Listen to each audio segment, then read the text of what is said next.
Welcome my dear students. आज हम जिस टॉपिक पे बात करने जा रहे हैं वो टॉपिक कैसे प्राप्त करोगे से संबंधित है, जिसमें पहली अभिक्रिया है एथिल एल्कोहल से मेथिल एल्कोहल। इस नाम से पूछ सकता है या कह सकता है एथेनॉल से मेथेनॉल।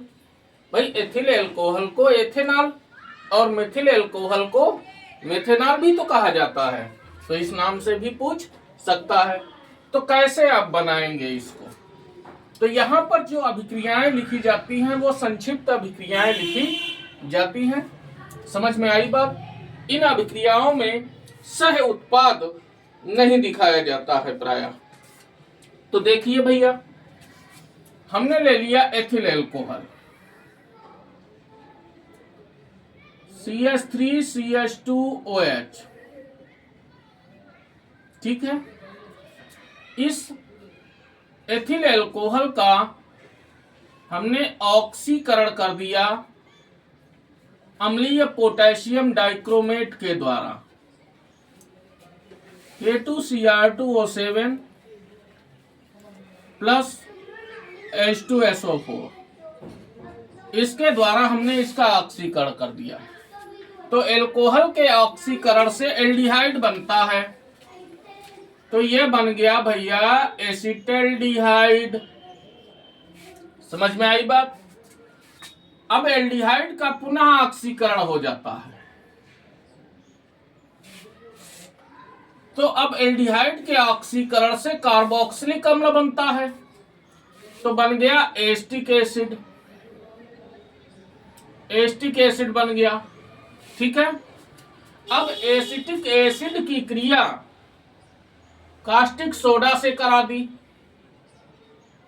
NaOH से, तो सोडियम एसीटेट बन जाएगा। ये अम्ल है, ये क्षार है, लवण बनेगा, यानी एस्टिक एसिड का सोडियम लवण अर्थात सोडियम एसीटेट बन जाता है। अब सोडियम एसीटेट को जब हम सोडा लाइम के साथ में गर्म करते हैं, तो सोडा लाइम क्या होता है? कास्टिक सोडा और शुष्क चूना दोनों का मिश्रण, ठीक है।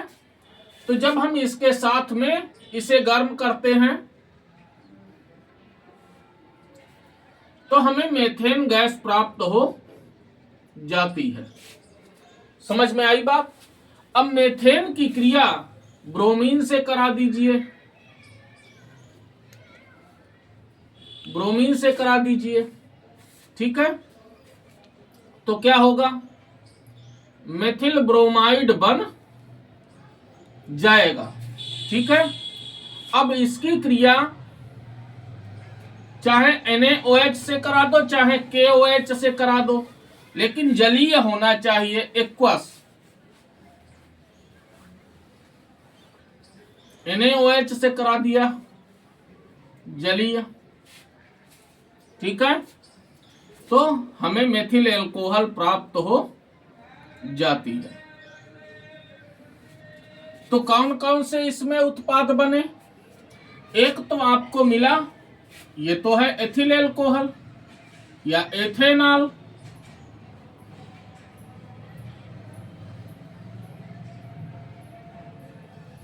एथिल एल्कोहल कहो चाहे एथेनॉल कहो, समझे भैया? यह बन गया एसिटल्डिहाइड। एसिटल्डिहाइड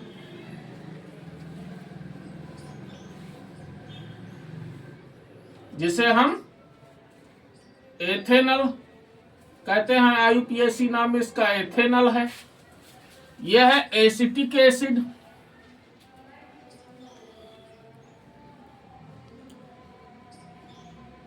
एस्टिक एसिड, समझे भैया? जिसे हम एथेनोइक एसिड कहते हैं, एथेनोइक एसिड कहते हैं। यह है सोडियम एसीटेट। क्या है ये? Sodium acetate. समझे भैया, ये बन गई मेथेन, ये बन गई मेथिल ब्रोमाइड, मेथिल ब्रोमाइड, ठीक है, और ये बन गई मेथिल एल्कोहल,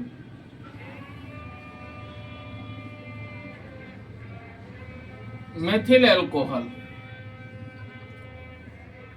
जिसे हम मेथेनॉल भी कहते हैं। बात भैया समझ गए अच्छे से। अब हर एक रिएक्शन को क्या अलग अलग दिखाना पड़ेगा? बोलो भाई। अगर दिखाना पड़े, आप चाहते हैं कि हम इसको अलग अलग करके आपको समझाएं, ठीक है, तो आप हमें कमेंट में लिखकर भेज दीजिए, ठीक है। हम आगे की रिएक्शंस को आपको अलग अलग करके समझा देंगे। तो देखिए भैया, दूसरी रिएक्शन क्या है? मेथिल एल्कोहल से एथिल एल्कोहल। भाई मेथिल एल्कोहल से एथिल एल्कोहल कैसे प्राप्त करोगे? कुछ बच्चे अक्सर उनकी समझ ये रहती है, वो ये सोचते हैं कि अगर हम इस अभिक्रिया को उल्टा कर देंगे तो सर हमको एथिल एल्कोहल प्राप्त हो जाएगी। भैया ऐसा मत करना, ऐसा नहीं होता है। समझ में आई बात? यह कार्य केवल उत्क्रमणीय अभिक्रियाओं में होता है, इन अभिक्रियाओं में नहीं होता। ये अनुत्क्रमणीय अभिक्रियाएं होती हैं। इनका जो क्रम है आपको वही क्रम लेके चलना है, ठीक है। ये नहीं कि हम इसका उल्टा कर देंगे तो हमको मेथिल एल्कोहल से एथिल एल्कोहल प्राप्त हो जाएगी, ऐसा नहीं होता है। तो देखिए भैया फिर कैसा होता है। तो देखिए, हमने ले लिया मेथिल एल्कोहल। सबसे पहले हमने कराई PCl5 से क्रिया। समझ में आई बात? जब PCl5 से हमने क्रिया कराई तो हमको मेथिल क्लोराइड प्राप्त हो गया। फिर हमने पोटेशियम साइनाइड से क्रिया करा दी। समझ में आई बात? ये जो साइनाइड समूह है ये कार्बन श्रृंखला को बढ़ाने में सहयोग करता है।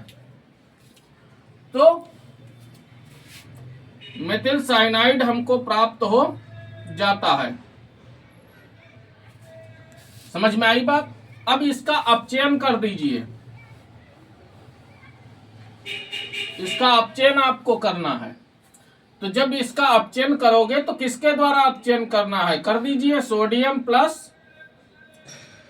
एथिल एल्कोहल के द्वारा। इसके द्वारा आप अपचयन कर सकते हैं। आप लिथियम एल्यूमिनियम हाइड्राइड का प्रयोग करके आप अपचयन कर सकते हैं। तो जब इसका अपचयन करोगे तो हमको एमीन प्राप्त हो जाएगा, यानी एथिल एमीन हमें मिलेगा।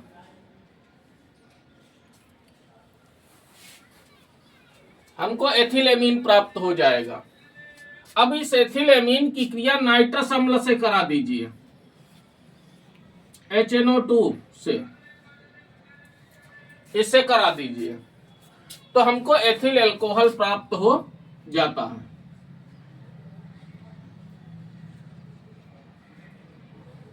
एथिल एल्कोहल प्राप्त हो जाता है।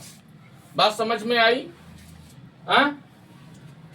तो भैया कौन कौन से आपके इसमें उत्पाद बने तो आप देख लीजिए। यह था मेथिल एल्कोहल, यह है मेथिल क्लोराइड, यह है मेथिल साइनाइड, ठीक है, यह है एथिल एमीन, और यह है एथिल एल्कोहल, यह है नाइट्रस अम्ल।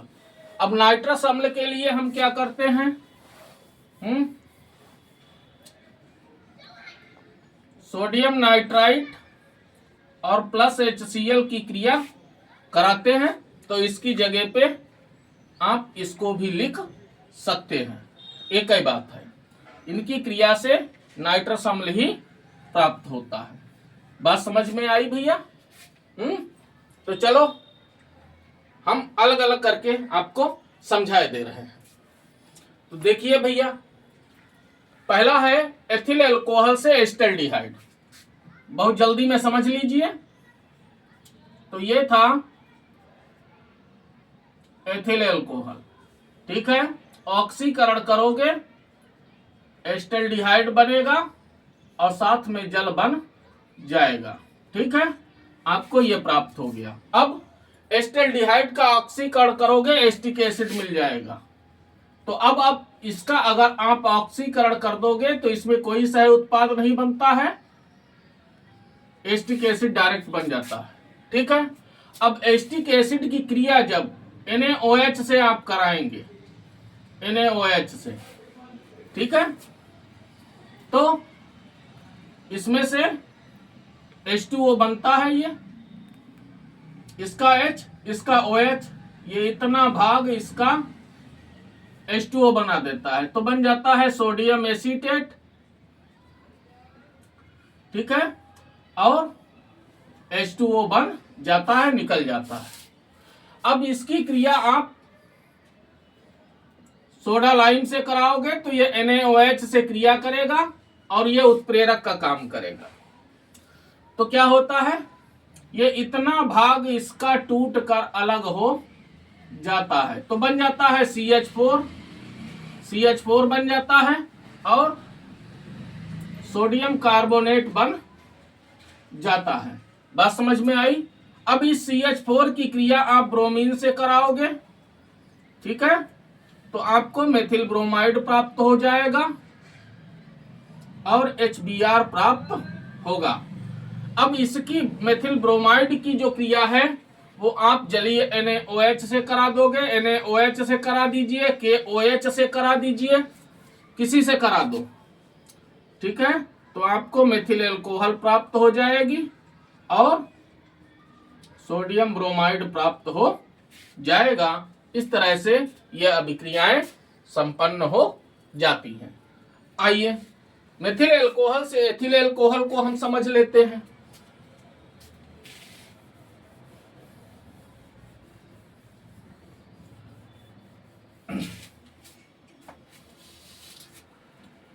तो देखिए भैया,